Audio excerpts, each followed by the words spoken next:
La journée est lourdement couverte de nuages, traversée de temps à autre par des rayons de soleil qui illuminent les feuilles jaunies. Les rafales de vent entraînaient les feuilles dans une danse frénétique, tandis que les gens s'affairaient autour de la gare de la ville, l'air étant chargé d'un mélange de parfums et d'essence. Missy se précipita vers son lieu de travail, son esprit se remémorant le temps qu'elle avait passé en ville pendant une brève période. Bien qu'il ne se soit écoulé qu'une année, elle avait l'impression que c'était il y a une éternité. À l'époque, elle était une jeune diplômée pleine d'espoir, originaire d'un village lointain, qui rêvait de faire des études de médecine. Malgré ses études assidues et son aspiration de toujours à devenir médecin, ses connaissances ne lui ont pas permis d'être admise, élevée uniquement par sa mère depuis le décès de son père, alors qu'elle n'avait que 4 ans, le village de Missy s'est peu à peu étiolé, ses habitants étant partis vers des horizons plus cléments. Les commerces locaux ont fermé, notamment la pharmacie et la clinique, laissant derrière eux un paysage de désolation et de rares possibilités d'emploi. Même l'école du village a connu une baisse constante de ses effectifs. Avec 18 camarades de classe au départ, il ne restait plus que Missy lorsqu'elle a atteint sa dernière année d'études. À son arrivée en ville, Missy a compris qu'elle ne retournerait jamais dans son village abandonné. Elle était déterminée à sauver sa mère de cet endroit, captivée par les lumières de la ville et séduite par sa vie urbaine trépidante. Pourtant, s'établir s'avère être un véritable défi. Elle a l'impression que la ville elle-même la rejette, la repoussant vers sa petite ville natale. Sa mère n'ayant les moyens de payer qu'un séjour de 10 jours dans un appartement, Missy a affronté ses examens avec optimisme, confiante dans ses capacités à obtenir une place à l'école de médecine. Cependant, ses espoirs ont été anéantis lorsqu'elle a reçu la nouvelle de son refus. Les fonds épuisés, dépensés en vêtements pour s'assimiler à la vie urbaine, ont ajouté à sa déception. Vous pouvez vous inscrire en tant qu'étudiante payante pour l'instant et passer plus tard au programme subventionné, lui conseille son professeur, mais la perspective lui semble décourageante. Nous n'avons pas les moyens de payer les frais de scolarité, se lamente Missy. Ma mère est une mère célibataire et nous vivons dans un village. Le professeur âgé a hoché la tête d'un air compatissant. Comprenant les difficultés des étudiants moins privilégiés comme Missy, qui se heurtent à des obstacles indépendants de leur volonté, incorporés dans les bénéficiaires parrainés du programme financé, nous avons observé la fin tragique d'un professionnel immensément talentueux qui s'est déroulé sous nos yeux. Le poids de la responsabilité repose sur nous, ce sont nos actions qui ont anéanti ses rêves. Avec un grognement dédaigneux, le directeur de l'école de médecine, âgé de 45 ans, enlève ses lunettes et déclare « Telle est la dure réalité de la vie maintenant », et permettez-moi d'ajouter qu'il semble qu'elle n'ait fait qu'exploiter la sympathie. Ignorant tout de cette conversation, Missy, le visage baigné de larmes, rassemble ses affaires. C'est aujourd'hui qu'elle a atteint le point culminant de sa capacité à payer son appartement. Les nouveaux locataires s'étaient déjà installés, la laissant avec une question pressante, où aller maintenant? Résolue à trouver une solution, Missy s'empresse d'appeler sa mère. Je travaillerai cette année, maman, et l'année prochaine, je serai sans doute admise à l'école de médecine. Je me consacrerai à mes études et je t'aiderai financièrement. Ici, les salaires sont importants, mais les dépenses aussi. Quant à moi, je me débrouillerai, ne t'inquiète pas, rassure-t-elle sa mère avant de raccrocher. En composant le numéro de sa logeuse, elle plaide. J'ai besoin d'un peu plus de temps, peut-être pourrais-je résider temporairement sur le balcon, en rentrant discrètement la nuit, sans gêner les nouveaux locataires. Je n'ai nulle part où aller, la réponse de la vieille propriétaire fut abrupte. Comment pensez-vous que cela fonctionnera? J'ai des locataires engagés pour 6 mois, qui attendent votre départ avec impatience. Ils ont une famille à loger, ne soyez pas déraisonnables, faites vos valises et rentrez chez vous. Vous pourrez réessayer l'année prochaine. Malgré une nouvelle crise de larmes, Missy reste déterminée. Elle s'est adressée à la famille qui occupait l'appartement, les suppliant de la laisser rester, s'engageant à les dédommager et proposant d'endurer l'inconfort de dormir sur le balcon. Une fois de plus, elle se heurte à un refus méprisant. Missy, avec sa naïveté et son éducation rustique, s'est accrochée au souvenir d'une communauté très soudée où l'entraide était omniprésente. Se souvenant de la gentillesse des étrangers lors des inondations du village, elle est découragée par la différence frappante de la vie urbaine. Avec des moyens financiers en baisse, Missy a parcouru les rues, visitant chaque établissement à la recherche d'un emploi, mais s'est heurtée à des refus répétés. Enfin, à la gare, elle s'approche du guichet et est accueillie par un caissier fatigué qui lui demande « Où va-t-on » Missy soupire doucement « Nulle part, j'en ai bien peur », tout en achetant un modeste repas avec les pièces qui lui restent. Missy s'installa dans un fauteuil tandis que la nuit déroulait son étreinte tranquille. À l'aube, elle se lance à nouveau à la recherche d'un emploi, consciente qu'il n'y a pas de retour en arrière possible. Tout au long de la journée, elle frappe inlassablement à de nombreuses portes, essuyant des refus retentissants. Elle pleure pendant 1 heure à la gare, succombe à la faim et à l'épuisement avant de sombrer dans un sommeil agité. Le lendemain matin, Missy s'est réveillée tôt pour répondre aux demandes d'une jeune femme compatissante vêtue d'une veste en cuir blanc. La jeune femme, qui la domine de toute sa hauteur, lui apparaît comme un ange, une gardienne. En exposant ses difficultés, Missy a exprimé son désir de se laver et de manger, mais elle hésitait à rentrer chez elle, craignant de ne pas avoir de perspective d'emploi ni les moyens de voyager. La femme, cuisinière dans un restaurant, lui a tendu une main secourable, lui offrant un abri dans l'arrière-salle de l'établissement et la possibilité de contribuer en lavant le sol. Bien que le poste de serveuse ait été pourvu, Missy n'en croit pas ses yeux. La gentille femme lui a assuré « Vous pouvez travailler sans licence pendant un certain temps. Ne vous inquiétez pas, nous ne vous tromperons pas. C'est un bon restaurant avec un personnel formidable. » Suivant la femme à la veste blanche, Missy est arrivée au restaurant et a réalisé qu'elle voulait y rester. Une jeune fille originaire d'un village reculé avait trouvé un emploi comme femme de ménage. Lorsqu'une serveuse est partie en congé de maternité, Missy a pris le relais sans problème, accueillie chaleureusement par l'équipe. Sur le lieu de travail, un individu gênant se mêle des affaires de tout le monde, mais Missy opte pour des signes d'obéissance afin d'éviter les conflits. Quelques mois plus tard, elle fait la connaissance d'un jeune homme remarquable, Paul, le fils d'un riche homme d'affaires âgé de 20 ans. Leur relation a commencé par une rencontre fortuite au restaurant, où Paul a défendu Missy contre un commentaire sordide de son ami. Reconnaissante de son intervention, Missy a souri, mais elle s'est abstenue d'exprimer sa gratitude. Au restaurant, elle découvre un portefeuille sur leur table, à l'intérieur duquel se trouve une note prometteuse pour l'avenir. Missy remarqua un numéro de téléphone avec une demande d'appel au cas où son portefeuille perdu serait retrouvé. Sans hésiter, elle compose le numéro et est accueillie par la voix enjouée de Paul. Reconnaissant pour le contact, il admet avec humour ses tendances à l'étourderie, suggérant qu'il pourrait laisser sa tête derrière lui si elle n'était pas fermement attachée. Missy a répondu par un sourire.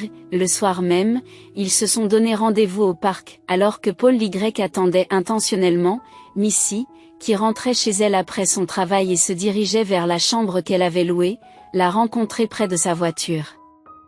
La voyant, il lui a gentiment proposé de la raccompagner. Troublée mais intriguée, Missy, qui n'avait jamais connu un tel geste auparavant, a accepté. Il s'agit d'une rencontre unique pour elle, qui n'est jamais sortie avec quelqu'un pendant sa période de location de chambre. S'arrêtant devant le bâtiment du dortoir, Paul s'enquiert de son origine, car elle ne semble pas à sa place.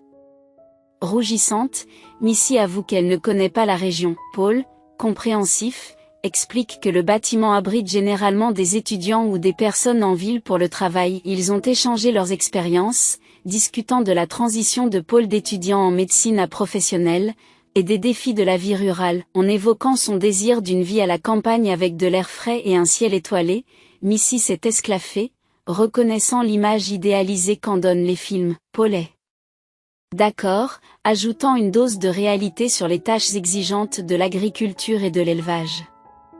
Malgré leurs différences, les deux hommes se sont trouvés des points communs, ce qui a renforcé leur relation. Leurs conversations nocturnes se poursuivent. Après une rencontre agréable, Paul prend le numéro de téléphone de Missy. Leur histoire d'amour a commencé par un appel téléphonique 10 minutes après que Missy soit retournée dans sa chambre. Bien que Paul soit charmant, Il garde un air secret. Les soupçons de Missy se sont éveillés lorsqu'elle l'a aperçu en ville avec une belle blonde, mais il a nié être là à ce moment-là. Au fil des mois, Missy a de nouveau rencontré Paul avec la même fille, cette fois-ci en tête-à-tête. Les présentations ont été faites et il s'est avéré que la fille était Camille. Paul a appelé Missy sa petite amie. L'histoire de leur relation a continué à évoluer. Missy est déterminée à découvrir la raison de la tromperie de Paul. Pourquoi lui avait-il menti la première fois, alors que Paul continuait à nier, insistant sur le fait qu'elle l'avait confondu avec quelqu'un d'autre? Se doutant de Missy, chaque jour, Missy entre dans le restaurant, enfile son uniforme et commence à servir les commandes à midi. Un jour, un client a commandé un steak à point, et l'odeur a immédiatement donné la nausée à Missy. Elle se précipite aux toilettes et les deux autres serveuses la remarquent. L'une d'elles demande: est-elle enceinte? Demande l'une d'elles. Oui, elle est malade depuis des semaines. Elle n'arrive pas à décider si elle doit le dire à son petit ami. L'autre serveuse répond: je ne sais pas pourquoi il est riche, il l'écarterait de ce travail. S'il l'apprenait, elle s'en sortirait. Missy a entendu leur conversation, mais a réussi à contenir sa nausée. Elle se lava le visage et partit sans tenir compte de la discussion de ses collègues. L'idée lui avait aussi traversé l'esprit. Paul était trop secret, il lui offrait des cadeaux, mais elle ne savait pas grand-chose de sa famille ou de ses amis, à l'exception de quelques-uns. Il ne voulait pas la laisser entrer dans sa vie. C'est peut-être trop tôt, mais ils vivent ensemble depuis plus de 6 mois et elle attend son enfant. Ce soir-là, Paul, comme d'habitude, est venu la chercher en voiture après son service. Les autres serveuses qui sont sorties avec elle ne peuvent s'empêcher d'envier Missy. Elle ne mesurait pas le bonheur à l'aune des choses matérielles, elle voulait simplement une famille et de la compréhension, et c'est ce qu'elle cherchait désespérément auprès de Paul. Il faut que je te dise quelque chose, dit Missy, la voix tremblante. Ne me dis pas que tu romps avec moi, répond Paul d'un ton badin. Non, c'est tout le contraire. Qu'est-ce que je romps avec toi? Non, tu ne romps pas. Je suis enceinte. L'expression de Paul change immédiatement. Il y a eu une pause. Missy attend avec impatience qu'il sourie, mais Paul fixe l'espace d'un regard distant. Tu es sûr? Demanda-t-il, et Missy acquiesça. Il força un sourire et la serra dans ses bras. Missy ne pouvait pas comprendre ses émotions, quelque chose n'allait pas. Il n'était pas heureux. Elle le sentit immédiatement. Pourquoi les couples qui passent des nuits ensemble ne s'attendent-ils pas aux conséquences possibles? Paul secoua la tête. Non, ce n'est pas ça. C'est juste inattendu pour moi aussi. Paul conduisit Missy au dortoir, et ils restèrent assis dans la voiture, s'embrassant longuement. Ce soir-là, il a exprimé son désir de la présenter à sa famille et à ses amis proches. En envisageant la cohabitation, Missy a éprouvé à la fois de la joie et de l'incertitude.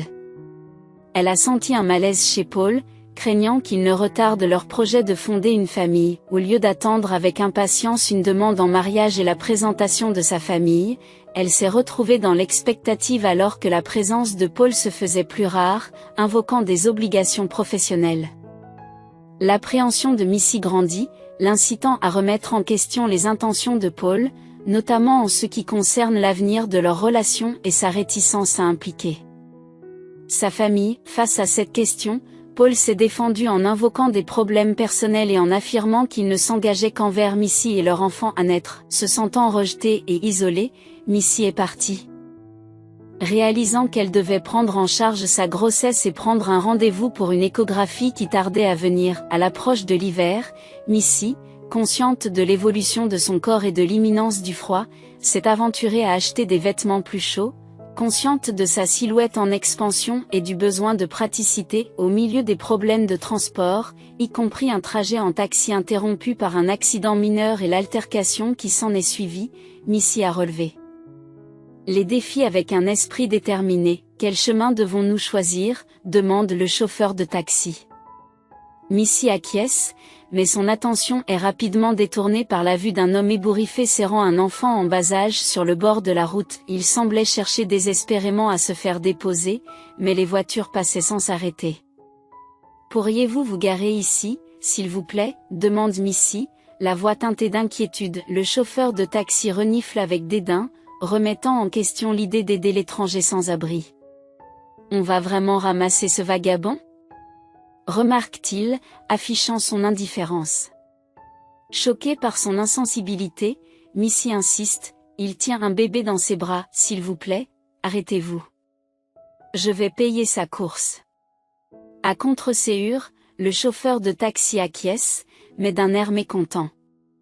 Montez, grommelle-t-il en s'adressant à l'étranger et à l'enfant, avant de s'enquérir de leur destination. Après avoir reçu l'adresse, il se tourna vers Missy et se demanda, « Je te dépose d'abord, ou je le dépose lui ?» Se souvenant de la diminution de ses fonds, Missy décida, « Non, je vais marcher à partir d'ici. Ce n'est pas loin. Je connais le chemin. S'il vous plaît, prenez-le. » Elle paya le prix demandé pour l'étranger et descendit du taxi. En réalité, la distance était gérable à pied. Malgré ses réserves quant à la présence d'un passager malpropre dans son véhicule, le chauffeur resta silencieux. Il catégorisa immédiatement l'étranger comme un vagabond local typique, malgré l'attitude modeste de l'homme. Grand et haut très bien dessiné, bien qu'habillé de façon minable, l'étranger ne semblait pas à sa place. Missy leur fit ses adieux avec un sourire avant de se dépêcher d'aller à son rendez-vous à la clinique. Bien qu'elle ait presque sprinté pour ne pas être en retard, elle arriva avec 5 minutes de retard, essoufflée et se sentant faible. Lorsque le médecin se tourne vers elle, la surprise de Missy est palpable. « C'est vous ?» demanda-t-elle avec incrédulité, reconnaissant l'homme qu'elle avait aidé à monter dans le taxi, maintenant impeccablement vêtu et les cheveux bien coiffés. Son badge l'identifie comme le docteur Rollins. « Vous ne vous souvenez pas de moi ?» poursuit Missy, perplexe. « Vous êtes sorti du taxi avec le petit garçon. » En souriant, il répond, « Vous devez vous tromper. Je suis ici depuis 88, je ne suis même pas sorti déjeuner aujourd'hui et je n'ai certainement pas d'enfant. » Il explique qu'il vient de divorcer, écartant toute possibilité de paternité dans un avenir proche. Perplexe, Missy se rapproche, incapable de se défaire de sa certitude. « Non, c'était bien vous, votre double exact. Je n'oublie jamais les visages. Je pourrais jurer que c'était vous, » insista-t-elle. L'homme sourit d'un air entendu et dit, « Je vous crois, j'ai moi-même vécu une expérience similaire. Une fois, j'ai rencontré une fille qui était le portrait craché de ma sœur, et je ne m'en suis rendu compte que plus tard. » Allongée sur le canapé, Missy suivit docilement les instructions du médecin, même si elle avait des doutes. Elle a observé attentivement l'échographie réalisée par le médecin, espérant ainsi dissiper ses incertitudes. Cependant, à la vue du moniteur, ses craintes s'intensifient. Est-ce vraiment mon reflet, ou mon esprit a-t-il succombé au stress de la grossesse ? S'exclame-t-elle, la voix teintée d'incrédulité. Normalement, les patientes s'enquièrent du bien-être du bébé, mais Missy a l'esprit ailleurs. Le médecin, sentant son appréhension, lui demande doucement, « Tout va bien ?» Surprise par la question, Missy acquiesce, confirmant qu'il s'agit de sa première échographie. À sa grande surprise et à sa grande joie, le médecin lui révèle, « Vous attendez des jumeaux, Madame Hayes ?» Les yeux de Missy s'écarquillent de stupeur, exprimant son désir de jumeaux depuis longtemps. Bouleversée par la nouvelle, elle marmonne des mots incompréhensibles, ses pensées s'éparpillant comme des feuilles d'automne dans le vent. Le médecin, indifférent à sa confusion, la félicite et lui assure qu'élever des jumeaux ne sera pas aussi difficile qu'elle l'imaginait. Alors qu'il s'affaire à la paperasse, Missy réalise qu'il est urgent de discuter des résultats avec Paul. Faisant ses adieux à la hâte, elle se dirigea vers la porte, mais fut interrompue par la voix du médecin qui la rappelait. En se retournant, elle écoute le médecin s'enquérir d'un signe distinctif, un grain de beauté sur le cou de l'homme. Avec un sourire nostalgique, Missy confirme son absence, sauf dans le cas de son frère disparu, Scott. Racontant sa mystérieuse disparition, elle lui fait part de ses soupçons quant à la possibilité qu'il soit encore en vie. Intrigué par son histoire, le médecin l'incite à approfondir ses recherches et lui suggère de commencer par l'adresse où le chauffeur de taxi a déposé l'homme. Suivant son conseil, le médecin s'empresse d'ailer un taxi, tandis que Missy réfléchit à sa situation tumultueuse.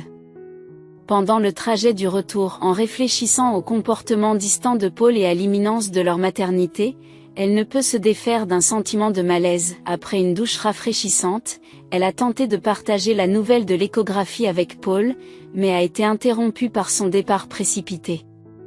Frustrée et confuse, elle met fin à l'appel. Les questions sans réponse restant dans son esprit comme des échos dans une pièce vide. Appel téléphonique. Missy soupire, que dois-je faire? La jeune femme va se coucher, au matin, ses collègues s'enquièrent de l'échographie. L'une d'entre elles, Caroline, demande, comment ça se passe? Caroline s'est montrée très attentive et a soutenu Missy plus que les autres. À l'insu de Missy, la mère de Paul la payait depuis un mois pour obtenir des informations sur la petite amie de son fils. Aujourd'hui, Missy apprend qu'elle va avoir des jumeaux. Elle ne pouvait pas encore révéler leur sexe, mais elle pensait que ce seraient des garçons. Elle ne sait pas pourquoi, et qu'en est-il de Paul? Il ne le savait pas non plus. Pourtant, c'était une journée chargée au travail et il n'était jamais à la maison. Missy se rendit compte qu'il n'y avait peut-être pas de travail, mais cette version lui semblait meilleure que la vérité, qu'elle avait devinée depuis longtemps. Caroline, après avoir parlé à Missy, s'est écartée et a composé le numéro de la mère de Paul. Elle l'informe de tout. Caroline, continuez à faire du bon travail et je ne vous serai pas redevable. La serveuse raccroche le téléphone et affiche un faux sourire le soir même.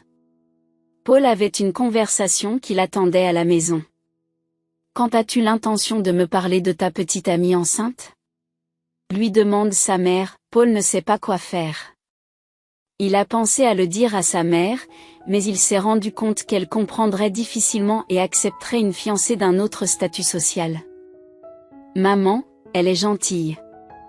C'est vrai, je voulais te le dire, mais je n'ai pas encore complètement assimilé ce qui s'est passé. Sa mère lui répond, tu ne veux pas assumer cette responsabilité? Tu n'es pas prête. Je suis sûre que cette dame veut juste notre argent. Non maman, elle est bien.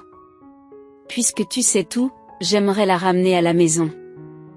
Elle attend que je fasse quelque chose depuis longtemps, et je me suis dégonflée, j'avais peur de te le dire, mais maintenant que tu sais, il n'y a pas de raison d'avoir peur.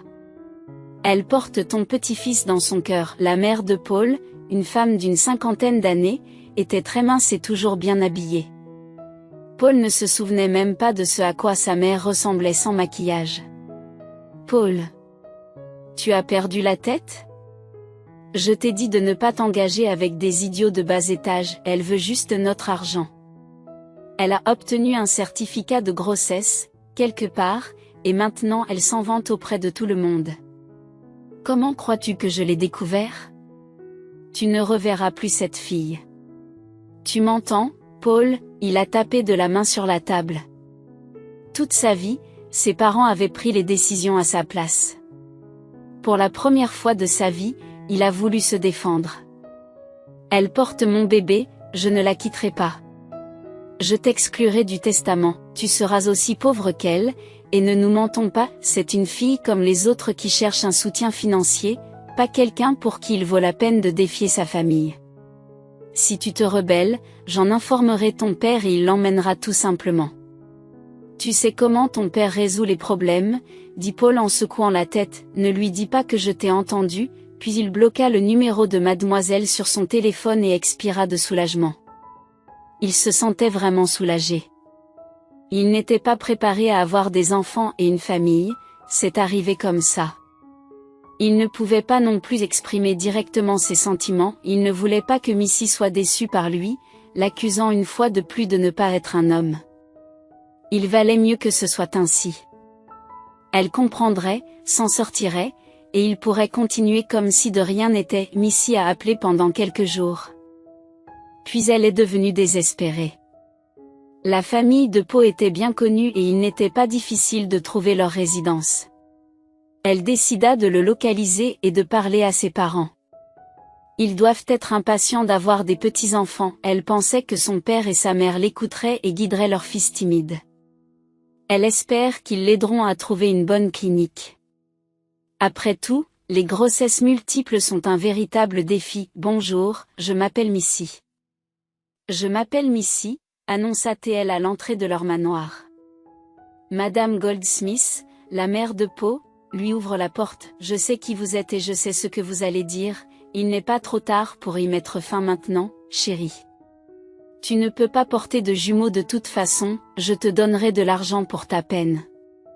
Madame Goldsmith tendit à Missy une enveloppe épaisse. Missy est déconcertée. Elle recula devant l'argent.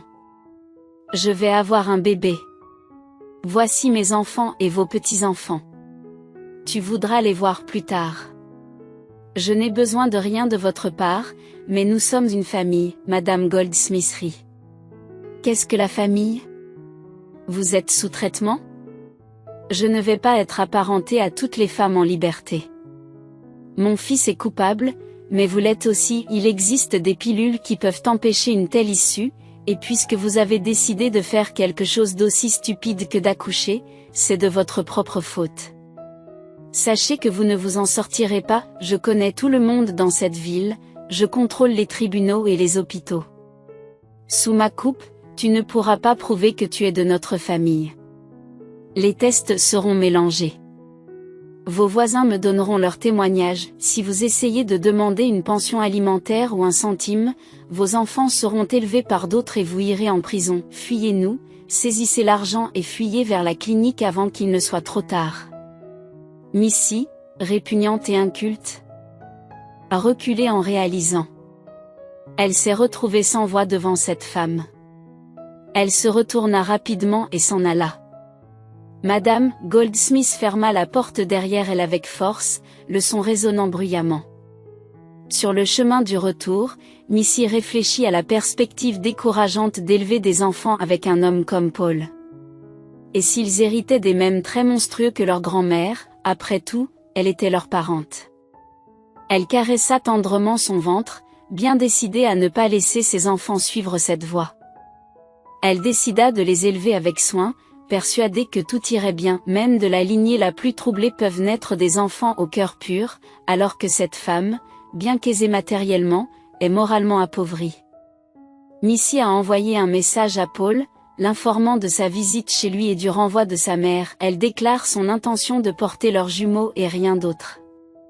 Les heures passent sans réponse de la part de Paul, laissant Missy affronter sa solitude au matin. Quelques jours plus tard, la mère de Paul se rend au restaurant et s'assoit à la table de Missy.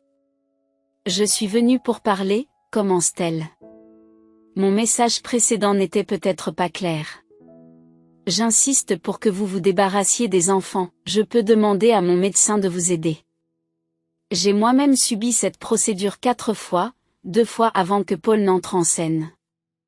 Croyez-moi, vous pouvez avoir d'autres enfants, je ne vous veux aucun mal, mais vous n'êtes pas faite pour être la femme de mon fils ou la mère de mes petits-enfants. » Missy tremble de peur, regrettant d'être mêlée à cette famille. « Je ne le ferai pas. Ce sont mes enfants, affirme-t-elle, mais je vous assure que Paul n'en saura jamais rien, et vous non plus. Je ne veux rien avoir à faire avec vous. » Missy a suggéré de faire comme si les enfants n'étaient pas de Paul et qu'elle avait été infidèle. « Je comprends votre position et je ne vous causerai pas d'ennui. » ajoute-t-elle en baissant le regard. Bien que Madame Goldsmith reste insatisfaite, ce compromis semble préférable à rien. Si vous revenez sur votre décision et venez chercher de l'argent après avoir accouché, souvenez-vous de ce que je vous ai dit. Vos enfants grandiront sans vous et vous serez emprisonnés. Est-ce que nous nous comprenons ? Missy acquiesce. Alors allez me chercher un café, s'il vous plaît. Un cappuccino, de préférence sans sucre, et qu'il soit bien chaud. Je déteste le café froid. La femme sourit chaleureusement et Missy se demanda si elle aimait énormément son fils ou si elle chérissait davantage la richesse. Elle se retira dans la cuisine, demandant son café, car elle ne se sentait pas bien. Missy sortit dans le jardin, essayant de reprendre son souffle. L'idée d'élever seule 2 enfants la terrifiait et elle s'inquiétait de la désapprobation potentielle de sa mère. Elle craignait également de devoir retourner au village pendant un certain temps. À partir de ce jour, Missy a commencé à réévaluer sa vie et à faire des projets sans espérer l'aide de qui que ce soit. Elle a appris la grossesse de sa fille et a été submergée par les émotions. Sa mère s'exclame, « Non, je ne peux pas le croire, tu seras seule pour le reste de ta vie. Comment as-tu pu faire ça? Pourquoi ne penses-tu pas à l'interruption de grossesse? Puisque cette femme t'a offert une bonne clinique, maman, pas question. » Missy répond, « De quoi tu parles? Ce sont mes petits-enfants, je vais avoir des jumeaux, j'en ai toujours rêvé. Mais tu seras toute seule. Comment vas-tu les élever? À eux deux, et qui va se marier avec 2 enfants, veux-tu être seule pour toujours? Missy soupire, le fait est que je ne serai plus jamais seule. Maintenant, je vais avoir des enfants, et si je ne trouve pas un homme qui accepte mes enfants, alors je n'ai pas besoin de lui. Pour certains hommes, leurs propres enfants sont un fardeau, mais pour d'autres, les enfants des autres ne sont pas un fardeau. Missy a commencé à économiser de l'argent en prévision du moment où elle ne pourrait plus travailler, ce qui lui permettrait d'acheter une chambre. C'était une sage décision. Elle a découvert Charou, une organisation qui soutient les mères pendant la grossesse et après l'accouchement. Elle ne serait pas complètement démunie dans une situation aussi difficile. Au fil du temps, sa mère a fini par accepter les circonstances et a commencé à appeler Missy tous les jours pour s'enquérir de sa santé. Elle a même commencé à emballer des vêtements de bébé dans le village. Lorsque les gens ont appris que Missy attendait un enfant, ils ont commencé à lui donner des vêtements de bébé, malgré les commérages qui ont suivi. Paul, quant à lui, a fait preuve d'audace et a provoqué une scène à la maison. « J'aime bien cette fille, maman. Comment peux-tu ne pas comprendre? Nous ferons un test de paternité. Elle signera tous les papiers, un contrat de mariage. Elle ne veut rien de nous, croyez-moi. Pourquoi es-tu si catégorique? Je ne peux penser à rien d'autre qu'à avoir des enfants. » Madame G. Smith sourit avec indulgence. « Tu as toujours été comme ça. Tu as toujours ramené toutes sortes d'animaux à la maison, des chats, des chiens. Si je ne les jetais pas, nous aurions un chenil au lieu d'une maison. Missy n'est pas un chien, mais elle est enceinte. Je devrais au moins l'aider, car l'argent n'est pas un problème. Est-ce que vous aideriez quelqu'un avec qui vous couchez? Si cela continue, l'argent deviendra un problème. J'ai travaillé dur pendant des années, j'ai éliminé la concurrence pour que vous commenciez à jeter de l'argent par les fenêtres. Tu ne sais pas ce que ça vaut. Si tu t'approches de cette fille, tu ne la verras plus jamais et tu n'entendras plus parler de chiots. » La mère fait briller ses yeux et s'en va en claquant les talons. Paul est resté seul dans la pièce avec les chiots. Elle va avoir des jumeaux? Mais Paul n'osait pas aller à l'encontre de sa mère, mais il cessa de lui parler et décida de rendre Madame. Il a décidé de rendre la vie plus dure à Madame. Sous le coup de la colère, il s'est adressé au gérant du restaurant, le pressant de renvoyer la serveuse enceinte. « Je ne sais pas ce que tu as fait, mais un gros bonnet a demandé que tu sois renvoyé. Dieu m'interdit de m'impliquer avec eux. Je suis désolée, Missy, mais tu es virée. » Elle a pleuré, mais on ne peut pas renvoyer une femme enceinte. Vous ne pouvez pas, je ne peux pas, mais ils m'ont menacé. Ils ont dit que je devais vous renvoyer en vertu de l'article pour que vous ne trouviez pas de travail dans la ville par la suite. Ce sont des gens puissants, Missy, tout ce que je peux faire pour vous, c'est vous avertir et vous proposer de démissionner. Comprenez que si je refuse, ils me licencieront, mettront un autre homme à ma place, et il vous renverra de toute façon, Missy. Soupir, je vais signer. D'accord, je vous donnerai une prime et je vous paierai 2 mois d'avance. Je ne veux pas que tu aies des problèmes d'argent, mais n'en parle à personne. D'accord, c'est confidentiel et juste entre nous, et ensuite vous partirez en congé de maternité, tout ira bien. » Après avoir signé les documents et reçu une importante somme d'argent, Missy rentre chez elle. Elle était terriblement vexée et désolée de se séparer de ses collègues. De toute façon, elle aurait bientôt quitté l'entreprise, mais là, elle n'était pas du tout prête à le faire. Le directeur a eu la gentillesse de ne pas la laisser sans rien. Elle marchait dans la rue quand elle a soudain vu cet homme vêtu d'une vieille veste, qui sortait du magasin et comptait l'argent dans sa main. Il y avait un sac dans lequel on voyait clairement une miche de pain et du lait. Missy a failli courir vers lui. « Attendez, attendez-moi. Attends, attends-moi. » Il la regarda avec perplexité. « Vous ne vous souvenez pas de moi, je suppose. » « Non. Je me souviens que vous m'avez aidé à me rendre chez le médecin avec mon enfant. Je vous suis redevable, bégaya-t-il. Missy força un sourire, les sourcils haussés. « Non, je ne l'ai pas fait pour ça. Je voulais juste te dire que j'ai vu ton frère. Il te cherche. » Il était une fois un homme qui s'appelait Josh. Dans un moment de vulnérabilité, il s'est confié à Missy, partageant une vérité profonde sur son passé. Il a raconté une expérience éprouvante survenue il y a plus d'1 an, lorsqu'il a été découvert dans une benne à ordures, la mémoire fragmentée par l'amnésie, ne laissant intacts que des fragments de son ancienne vie. Malheureusement, les autorités l'ont pris pour un sans-abri, considérant son état comme une conséquence du vagabondage, avec un hématome important sur la tête et un rein enflé. Qui aggrave sa situation, Josh a trouvé du réconfort auprès d'une femme compatissante qu'il a pris sous son aile. Cette femme bienveillante, bien que confrontée à ses propres difficultés, a accueilli Josh dans sa modeste demeure. Ensemble, ils ont noué un lien improbable, Josh s'occupant de son enfant. Cette femme, âgée d'une 40aine d'années et défiant les pronostics médicaux, avait courageusement choisi de porter un enfant en dépit de son combat contre le cancer.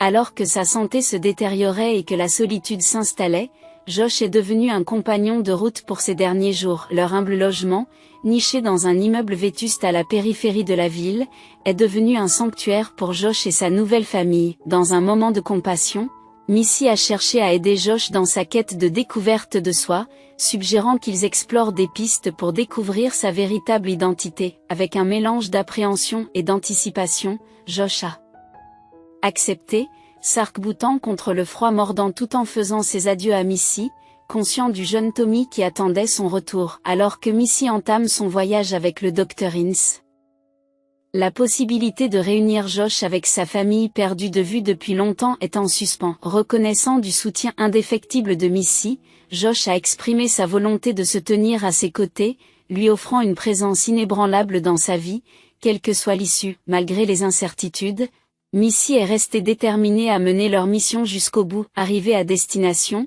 ils sont accueillis par une porte usée, portail d'une réunion qui n'a que trop tardé. Les mains tremblantes, Josh ouvrit la porte, révélant une figure de son passé. Les yeux de Ron s'écarquillèrent d'incrédulité lorsqu'il vit son frère se tenir devant lui, témoignage vivant d'un espoir renouvelé. Embrassant Josh avec une émotion débridée, le cœur de Ron déborde d'un flot de souvenirs, alors que l'esprit de Josh reste une toile blanche, dépourvue de toute mémoire. Au fil de la soirée, Missy et Ron se sont engagés dans une conversation sincère, comblant le fossé entre le passé et le présent. Pendant ce temps, le jeune Tommy, toujours curieux et plein d'innocence, accueille Missy dans son monde, impatient de partager la joie d'une amitié retrouvée. Sur fond d'incertitude, un sentiment de solidarité est apparu, les liant dans une tapisserie d'expériences partagées et de liens inexprimés. À son arrivée, Missy est immédiatement enveloppée d'un sentiment de chaleur et de familiarité. L'instinct maternel s'éveille en elle, déjà à l'écoute de la perspective de la maternité imminente. Pendant ce temps, dans la cuisine, les frères discutent. Ron a sorti une collection de photos illustrant des moments partagés, se souvenant en révélant que le prénom de Josh était Scott, un fait que Missy connaissait depuis un certain temps. Josh s'était habitué à ce pseudonyme, le préférant à son nom de naissance. Non, nous nous sommes croisés à l'hôpital, elle attendait des jumeaux, a précisé Ron. Elle m'a rendu visite le jour même. Tu l'as rencontrée, c'est une perle. Peu de gens possèdent son niveau de chaleur et d'empathie, poursuit-il, exprimant son admiration pour le caractère de Missy. Elle est peut-être un peu naïve, mais elle est jeune, remarqua Ron. En parlant d'âge, quel âge penses-tu que j'ai, Josh? Tu te moques de moi, Ron? Je ne suis pas si crédule que ça, répond Josh en riant. L'affection qu'il portait à Missy dépassait la simple attirance physique, ils appréciaient sa gentillesse et son altruisme, évident dans ses actions, qu'il s'agisse d'assurer le transport de Josh en toute sécurité ou de le réunir avec sa famille, Missy a laissé une impression indélébile. Alors que la conversation dérive, Ron escorte Josh jusqu'à la maison familiale, accompagné de Tommy. En chemin, ils ont fait leurs adieux à Missy, qui a été gracieusement déposée. « Maman, tu as réussi à obtenir son numéro ?» demande Ron en remarquant le départ de Missy. Josh secoue la tête d'un air distrait. « Ne t'inquiète pas, c'est dans son dossier médical, elle sera de retour demain, et j'en parlerai en ta faveur, rassure Ron avec un clin d'œil. Tu es un vrai frère, dit Josh en souriant, reconnaissant leur ressemblance frappante. À leur arrivée, les parents furent submergés par la joie, enveloppant Josh d'une étreinte serrée. Bien qu'il ne puisse s'en souvenir, un sentiment d'appartenance l'envahit. La notion de liens familiaux lui avait échappé pendant si longtemps. Aujourd'hui, c'est comme une redécouverte. À travers les récits de ses frères et de ses parents, Josh a reconstitué des fragments de son passé, imaginant une vie autrefois oubliée. Ce jour-là a marqué un tournant pour Missy et Josh, leurs trajectoires convergeant et s'entremêlant harmonieusement. Chaque jour qui passe les voix se rapprochaient, leurs liens s'approfondissant au fil des conversations. Si Missy a perdu son emploi, elle a gagné quelque chose de bien plus précieux, un confident et un compagnon. Missy était profondément éprise de Josh. Et leurs appels quotidiens étaient remplis d'affection. Ils se promènent ensemble, profitant de la compagnie de l'autre. Pendant ce temps, Tommy s'obstinait à appeler Missy maman chaque fois que Josh rentrait dans son somptueux appartement de 4 pièces niché au cœur de la ville. Malgré son amnésie, la vie de Josh s'épanouit grâce à son activité professionnelle. La prise de contact avec les autorités a relancé l'enquête, faisant ressurgir des semaines plus tard des fragments de mémoire endormis. En fin de compte, l'enquête a permis de découvrir l'auteur de l'attaque ciblée de Josh. Il s'agit de Madame Goldsmith, sa belle-mère dont il était séparé. Heureusement, l'affaire se retrouve entre les mains de la personne la plus scrupuleuse de la ville. Par hasard, des preuves irréfutables apparaissent, reliant directement Madame Goldsmith au contrat sur la vie de Josh. Un tueur à gages, craignant une longue incarcération, a révélé les orchestrations de Madame Goldsmith, ce qui lui vaut d'être condamnée à 17 ans de prison. À l'approche de la date de l'accouchement, Missy a cherché du réconfort à la clinique de Ron, où elle a donné naissance à 2 magnifiques filles. Josh est resté fermement à ses côtés, tandis que Tommy a exprimé son désir de lui rendre visite. Au fil du temps, Missy s'est attachée à leur présence. D'abord hésitant à emménager avec Josh, ce dernier insiste pour créer un environnement propice à l'épanouissement de leur famille, en aménageant une chambre d'enfant et en achetant des produits de première nécessité pour les jumelles. Leur lien s'est approfondi à mesure que Missy redécouvrait l'essence de la confiance, de l'attention et de la responsabilité. Juste avant la sortie, Paul, un invité indésirable, fait irruption, provoquant la réaction incrédule de Missy. Refusant ses tentatives de réconciliation, elle le renvoie rapidement. Paul, désireux de discuter de questions familiales, a révélé l'incarcération de sa mère, assurant Missy d'un avenir sans obstacle. Malgré les contraintes financières, Paul a obtenu un poste de cadre et loué un modeste appartement d'une chambre. Cependant, il propose d'envoyer temporairement les nouveau-nés dans un orphelinat, en invoquant des contraintes financières. Missy, décontenancée, s'est esclaffée devant l'absurdité de la suggestion, ce qui a poussé Paul à partir brusquement, laissant des tensions non résolues dans l'air. Il est revenu. Les jumelles sont nées, et Janelle et Cheryl ont passé un temps considérable à l'hôpital avant que Missy n'obtienne la permission de les ramener à la maison.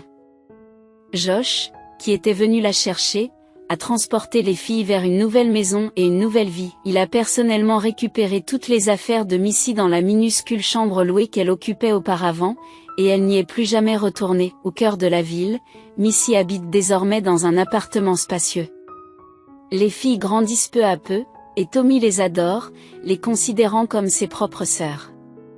1 an plus tard, Missy et Josh se sont officiellement mariés, conformément aux documents légaux. Il s'appelait Scott, mais la plupart de ses connaissances le connaissaient sous le nom de Josh. Je me suis habituée à ce nouveau nom et je me suis attachée à lui. La vie passée de Scott a été laissée derrière lui, et la nouvelle vie de Josh a commencé. J'ai aimé cela. Il ne se souvenait plus de rien de sa vie antérieure, il ne lui restait que quelques bribes de souvenirs. Le médecin a mentionné que sa mémoire pourrait revenir, mais Josh a choisi de ne pas s'attarder sur le passé, car il y avait commis de nombreuses erreurs.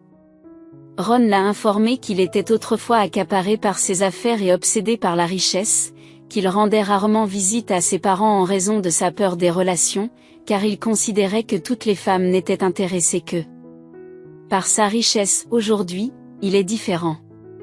Sa famille, ses proches et ceux qu'il aime sont devenus sa priorité absolue. Il ne s'engageait plus dans des entreprises douteuses et ne travaillait plus jusqu'à l'épuisement. Il se dépêchait de rentrer chez lui, car sa famille était ce qu'il y avait de plus important dans sa vie. Lorsque les jumeaux eurent 2 ans, Missy tomba à nouveau enceinte et, cette fois, ils accueillirent un garçon dans leur famille. Ron reprit son rôle de parrain.